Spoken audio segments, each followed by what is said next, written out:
How's it going, everybody? Greg Hitchcock here, and here's your 2-minute tech tip on how to remove the flywheel from your dirt bike.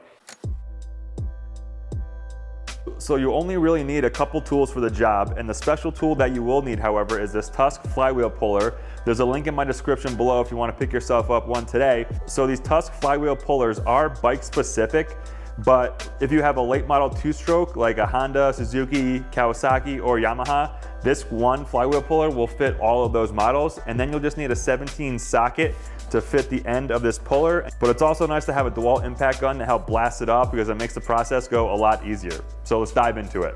Basically, we're gonna reverse thread on here till it bottoms out. It's so weird tightening things left-handed.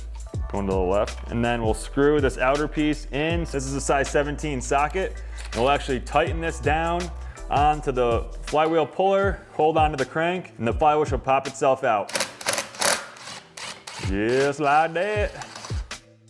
All right, guys, so as you can see, using the Tusk flywheel puller tool to remove the flywheel off your dirt bike is definitely a super easy process. I've linked the tool in my description below, so you guys don't have to go searching for it. But if you like these 2-minute tech tips, make sure you punch that like button, subscribe to the channel, but until next time, I will see you in the next 2-minute tech tip. Peace.